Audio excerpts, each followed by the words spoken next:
ایک راز ہے جسے دنیا کے ہر مذہب نے چھپایا نہیں بلکہ ہر دور میں بیان کیا۔ یہ راز صرف آنے والے وقت کا نہیں بلکہ انسانیت کے انجام کا ہے۔ یہودی کہتے ہیں کہ دنیا صرف 6000 سال چلے گی۔ اسلام کہتا ہے کہ قیامت بالکل قریب ہے اور ہر نشانی ایک کے بعد ایک سامنے چلی آ رہی ہے۔ ایک عذاب، ایک فتنہ جو دنیا کے ہر کونے میں پھیل جائے گا، جہاں نہ حکومت کام کرے گی اور نہ فوج، صرف ایک نام گونجے گا، دجال۔ لیکن یہ صرف ایک کہانی نہیں، یہ ان لوگوں کا سچ ہے جو اس وقت زندہ ہیں اور جنہیں جلد اس فتنے کا سامنا کرنا ہے۔ اور اس فتنے کے بعد آئیں گے وہ لوگ جن سے لڑنے کی طاقت کسی میں نہیں، یاجوج اور ماجوج۔ تو دوستو تیار ہو جاؤ، کیونکہ جو سننے جا رہے ہو وہ صرف ایک واقعہ ہی نہیں بلکہ تمہارا مستقبل ہے۔ حضرت محمد صلی اللہ علیہ وسلم نے فرمایا کہ جیسے یہ دو انگلیاں ایک دوسرے کے ساتھ ساتھ ہیں، بالکل اسی طرح میں اور قیامت بھی ایک دوسرے کے قریب قریب ہے۔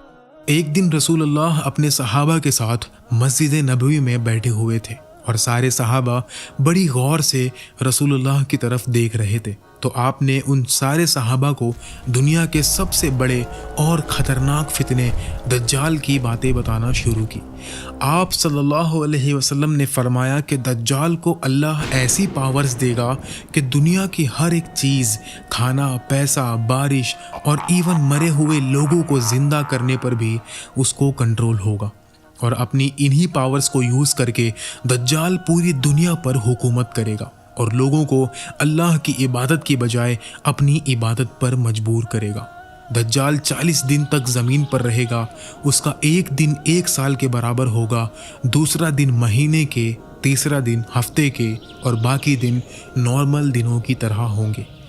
رسول اللہ صلی اللہ علیہ وسلم کی یہ ساری باتیں سن کر وہاں موجود صحابہ کرام بہت ہی زیادہ ڈر گئے اور انہیں لگا کہ دجال وہ سامنے درخت کے پیچھے چھپا ہوا ہے اور بس ابھی نکل کر ان کی طرف آئے گا۔ لیکن جب شام کو یہی صحابہ رسول اللہ کے پاس دوبارہ آئے تو آپ ان کے چہروں کو دیکھ کر سمجھ گئے اور انہیں فرمایا کہ اللہ کے بندو، ڈرو مت، دجال سے تو پھر بھی مقابلہ ہو جائے گا، لیکن کیا میں تمہیں ایسے لوگ دکھاؤں جن سے مقابلہ کرنے کی کسی میں بھی طاقت نہیں ہوگی، اور وہ لوگ نکلتے ہی دنیا میں ایسی تباہی مچائیں گے کہ دنیا کی ہر چیز، کھانا، درخت اور ایون دنیا میں موجود سارا پانی پی جائیں گے، اور وہ لوگ یاجوج اور ماجوج ہوں گے۔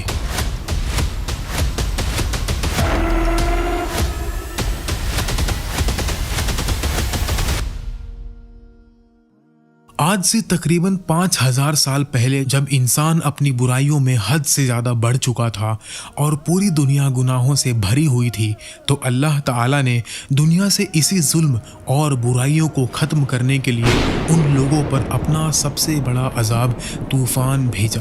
یہ ایک ایسا طوفان تھا جس نے دنیا کی ہر چیز کو تباہ کر دیا، اور صرف وہی لوگ بچ گئے جو اللہ کے حکم سے ایک کشتی میں سوار ہوئے تھے، نوح علیہ السلام اور ان کی اولاد۔ اور آج دنیا میں جتنے بھی انسان ہیں وہ سب کے سب نوح علیہ السلام کے بیٹوں سام، حام اور یافس کی اولاد میں سے ہیں۔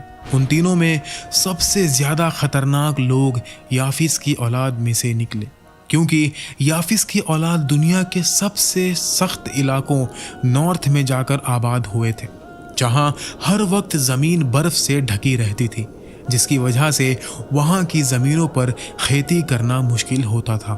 اور جیسے ہی وقت کے ساتھ ساتھ یافس کی اولاد نمبرز میں بڑھ گئی تو ان میں سے وہی لوگ جو نارتھ کے ایکسٹریم میں جا کر آباد ہوئے تھے، ان کی زندگی تو اتنی مشکل ہو گئی کہ ان کو کھانے کے لیے بھی کچھ نہ ملتا تھا۔ اور جب زندگی مشکلات سے بھر جائے تو یا تو لوگ مضبوط بنتے ہیں اور یا خطرناک۔ اور ایسے ہی ایکسٹریم نارتھ والے یافس کی اولاد نے اپنی بھوک کو مٹانے کے لیے خود میں لوٹ مار کی عادت ڈال لی، اور جس طرح جنگل کے جانور ایک دوسرے سے کھانا چھینتے ہیں، بالکل ویسے ہی یہ لوگ روزانہ قریب کے علاقوں میں جا کر وہاں کے لوگوں کو تنگ کرنے لگے۔ اور جب ان کی ظلم اور لوٹ مار اپنی پیک تک پہنچ گئی تو اس وقت ایران میں ایک نیک بادشاہ ذوالقرنین کا ذکر کیا گیا ہے۔ जब उसने नॉर्थ की तरफ अपना तीसरा सफ़र किया और नॉर्थ की बिल्कुल एक्सट्रीम तक पहुंचा, तो उनकी मुलाकात एक ऐसी कौम से हुई जो उनसे हर चीज़ में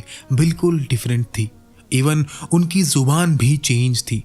तो उस कौम ने एक ट्रांसलेटर के ज़रिए जुल्करनैन को बताया कि यहाँ इन पहाड़ों के दरमियान एक कौम रहती है जो यहाँ हमारे पास आकर लूट मार करते हैं और यहाँ के लोगों को भी कत्ल करते रहते हैं।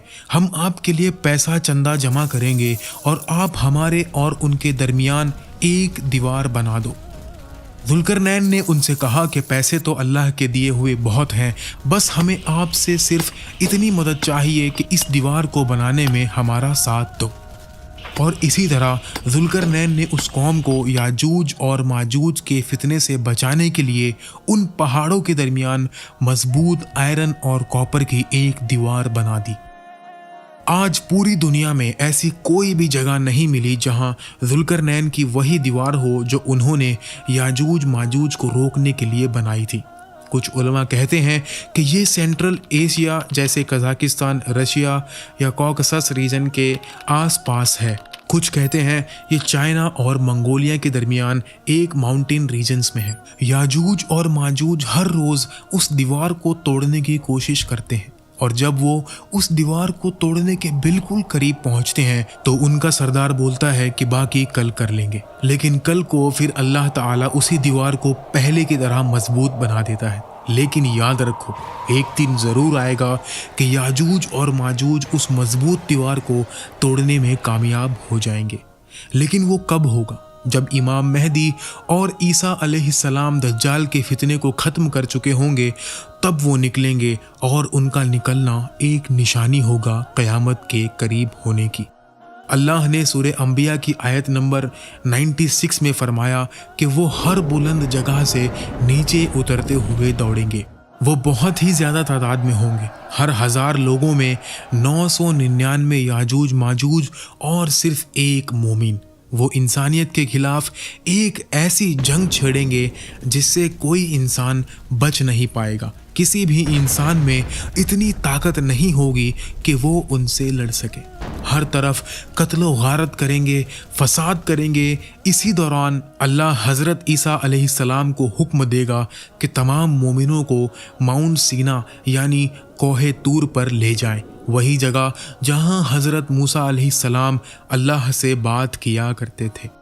याजूज माजूज इतनी बड़ी तादाद में ज़ाहिर होंगे कि जब इनका पहला गिरोह दरियाए ताबरिया के किनारे से गुजरेगा तो इसका पानी पी के उसे खुश्क कर देगा, और जब दूसरा गिरोह वहां पहुंचेगा तो सोचेगा कि वहां कभी पानी था ही नहीं। वो चूंटियों और टिड्डियों की तरह चारों तरफ फैल जाएंगे और ज़मीन पर तबाही मचाएंगे, यहाँ तक कि वो बैतुल मक़दिस तक पहुँच जाएंगे। ज़मीन पर हंगामा और कत्ल गारत करने के बाद वो कहेंगे, हमने ज़मीन की तमाम मखलूक को कत्ल कर दिया है, अब हम आसमान वालों को मार डालेंगे। और फिर वो आसमान की तरफ तीर चलाएंगे। उनके तीर खून आलूद होकर वापस आएंगे। एक तरफ वो अपने शैतानी कामों में मसरूफ़ होंगे और दूसरी तरफ हज़रत ईसा अलैहिस्सलाम अपने साथियों के साथ माउंट सीना के किले में ठहरे होंगे, जहां वो शदीद भूख का सामना कर रहे होंगे। इस नाजुक मोड़ पर हज़रत ईसा अलैहिस्सलाम अपने साथियों के साथ अल्लाह से दुआ करेंगे और फिर अल्लाह याजूज माजूज की गर्दन में एक किस्म का कीड़ा पैदा करेगा जिससे वो एक ही रात में मर जाएंगे। याजूज माजूज के खात्मे के बाद हज़रत ईसा अलैहिस्सलाम और इनके साथी माउंट सीना से नीचे उतरेंगे और देखेंगे कि सारी ज़मीन इनकी लाशों और बदबू से भरी होगी। फिर हज़रत ईसा अलैहिस्सलाम अल्लाह से दुआ करेंगे कि या अल्लाह ज़मीन को पाक कर दे, और फिर अल्लाह एक तेज़ और पाक कर देने वाली बारिश भेजेगा। वो बारिश इतनी तेज़ होगी कि याजूज और माजूज की लाशों को बहा ले जाएगी। अब अल्लाह ज़मीन को फल पैदा करने का और आसमान को अपनी नेमत बरसाने का हुक्म देगा। अल्लाह की इतनी रहमत होगी कि एक अनार को लोगों का एक गिरोह अच्छे से खा सकेगा, और गाय का दूध एक कबीले के लिए काफ़ी होगा और बकरी का दूध एक ख़ानदान के लिए काफ़ी होगा। ये सब कुछ तभी होगा जब यहूदी अपनी पूरी ताकत के साथ फ़िलिस्तीन पर मुकम्मल कब्ज़ा कर लेंगे। वो वक्त करीब है, क्योंकि आज के दौर में तकरीबन 80% फ़िलिस्तीन पर उनका कब्ज़ा हो चुका है। अब उनका अगला निशाना है मस्जिद अल अक्सा, जो सिर्फ एक मस्जिद ही नहीं बल्कि मुसलमानों का दिल है। वो उसे शहीद करके उस जगह अपना आखिरी और तीसरा टेंपल बनाना चाहते हैं, जिसे वो अपने मसाया दज्जाल के लिए तैयार कर रहे हैं। और याद रखो, जब वो टेंपल बनाएंगे तब दज्जाल ज़ाहिर होगा, वही दज्जाल जिसे हराने के लिए हज़रत ईसा अलैहिस्सलाम आसमान से उतरेंगे और हक़ व बातिल का फ़ैसला होगा, जिस पर हमने तफसील से इस वीडियो में बात की है। तो मेरे अजीज़ साथियों, वक्त ज़्यादा नहीं है, निशानियाँ साफ़ हो चुकी है और हकीकत हम सब के सामने है। तो तैयारी करो, अपने ईमान को मजबूत बनाओ, क्योंकि आजमाइश का सबसे बड़ा दौर बहुत ज़्यादा करीब है।